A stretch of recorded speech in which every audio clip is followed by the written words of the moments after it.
Hello everyone, and welcome back to Zach's Visual Novels. It's 7:15 now, so Ganbama, everyone. Good evening in Japanese, and let's carry on from where we last. Don't worry, I should actually have the music to go along with this now. Narcissu, the second. I also got World End Economica, which I bought for £10 on Steam to play. So here we go, everyone. Let's go back into it. Good game. Relevant only to those who are going to die, and kept by those who came here for that purpose. So is this the duty that you were talking about? Yes, that's right. Wait, girly anime voice? I'm not going to do that voice. So do you remember the I'm just not gonna. Actually, she's gonna voice over it, so I'm just gonna carry on reading it. And with those words, she slowly stood up. She casually tossed her long hair and it grazed my nose. I have to go. I can't keep up with the animals. I have to go get my temperature measured. So then she turned her back and started walking down the corridor. Now completely deserted, save for me. The lounge held only the laughter from the TV and the white flowers by the windowsill. In the end, she didn't even look at me once.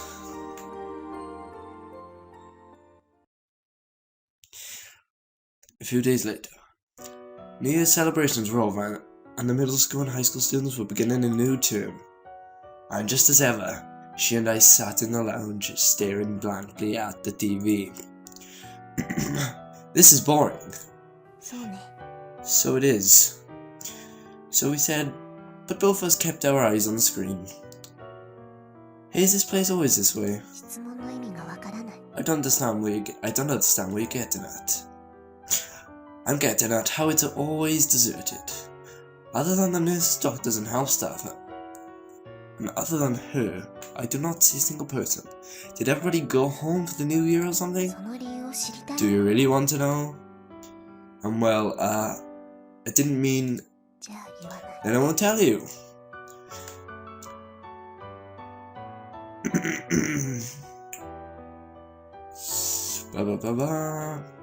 The slight breeze coming from the window that would not open more than 15 centimeters. From time to time, her hair would sway, and as if in agreement, the flowers at the windowsill would too. This is how we kill time day after day, staring at the boring, good-for-nothing TV. My narrating isn't the best for on-screen reading, so there's that. Click, click. I'm just going to there we go. Click, click, click. Oh, here the two of you are. An elderly nurse said as she rushed towards us. From what I'd seen of the nurse's station, she was apparently the charge nurse of 7F. Well, Miss Setsumi, any fever? I'm fine. No fever. Setsumi? So that was her name. You really shouldn't be moving around like this. Do you understand everyone's worried about you? Well, whatever. Come now, what kind of answer is that? Oh, children these days. I know, kids, Jesus Christ. The nurse continued to scold and henpeck for some while longer. And the girl named Setsumi just pretended to not notice it at all. She simply started straight forward at the boring TV, paying that fussy nurse as little heed as she could. I'll be coming later to draw some blood, okay? With those words, the charge nurse went back to the nurse's station. I forgot to. I don't need it. Hey, well, mind if I can call you Setsumi? I asked this as I stared at her white vinyl ID bracelet, at the blood type and the name therein. The voice is pretty good for a free visual novel. Is something the matter, Setsumi? Why are you calling me that? Huh? You're younger than me. Hey, why am I younger than you? Nothing. That's just what I thought is all. It wasn't that I offered that she called me younger than her. It was just no matter how I looked at it, I thought I was 5 to 6 years older than she was. That's why I took my driver's license from my breast pocket and handed it directly to her. See?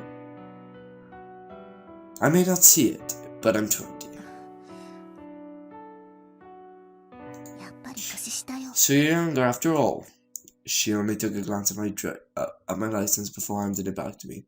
I don't really get what you're saying. It does really matter. I'm just a little older than you. It doesn't really matter. I'm just a little older than you. That's all. She murmured as expressionlessly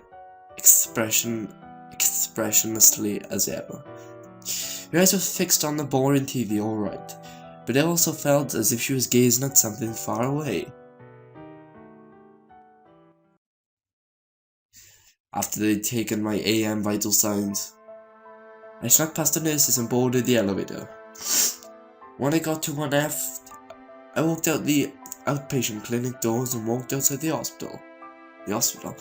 My goal was that the place I'd been told about not so long ago, the faraway B station, not a nearby A station. It wasn't that I wanted to escape or anything.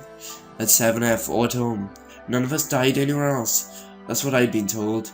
And this B station with the girl named Satsumi had apparently been to so many times.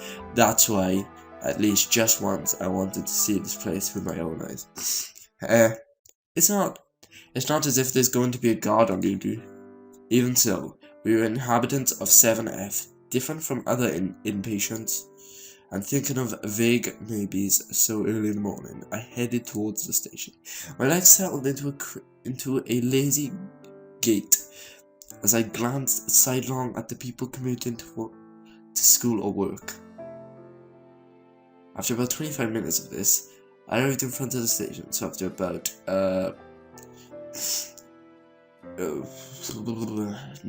Nijugo minutes? That's 25 in Japanese. See, I'm learning. I arrived in front of the station. Roughly yon 4 bus stops away when I calculated it out. Wow, there's a lot of people here. Was my first impression of the B station. I stood out a bit because I was in pajamas, but I felt that if I could just buy a subway ticket, I'd be able to go anywhere, no question about it. I still had no idea why I'd been told to go to the B station, not the A station, but it looked as if it would be easy to escape if I really wanted to. She must have come here many times herself, so why did she remain on 7F right now? The station is in the early morning. I stood there thinking these thoughts as I watched the people rapidly passing me by. That night, after lights out, bored of manga, and manga is Japanese comic book, unable to sleep, I wandered through the hospital alone. Certainly it wasn't supposed to get loud after lights out, but we of 7F had a particular kind of liberty. So in the presence of no light in the pitch black stillness of the lounge, that was when I found her. Hey, have you been looking inside today? Yeah. Hi. The darkness interior, she did answer me, but she continued to stare out of the window as if she had not. I immediately launched into what happened today. Oh, by the way, I went out to the station today. The B station, just as you told me. I see. But her response did not change. I thought that she'd react with something because she'd seen it before too. But now...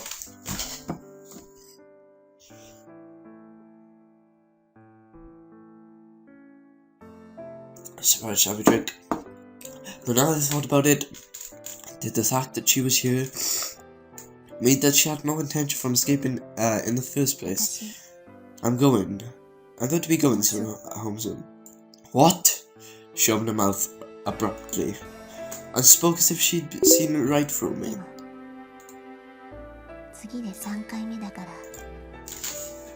The next time will be the third time, so we may not see each other again. Fuck. God's sake. Oh look, Facebook. Oh look, Japan Center. Yeah, I'll open this back up. Yeah, I guess. Probably what she was talking about was a temporary discharge from the hospital. She told me that nobody was discharged from 7 and more than 3 times. Unlike the elderly, given the progress of our disease, this meant all the more to young people like us. Here, we may not see each other again, was filled with that kind of meaning. Oh, which one have you decided on? Decided on? Were you going to die? When the word death came up so abruptly, I was in total loss for words. I don't know. Haven't thought about it yet. I see. It's just your first time after all. She murmured, looking desolate. Certainly, it wasn't as if I was going to exist here forever. Just like everyone else, I was discharged slowly grow weak and someday. Thank you for watching, everyone.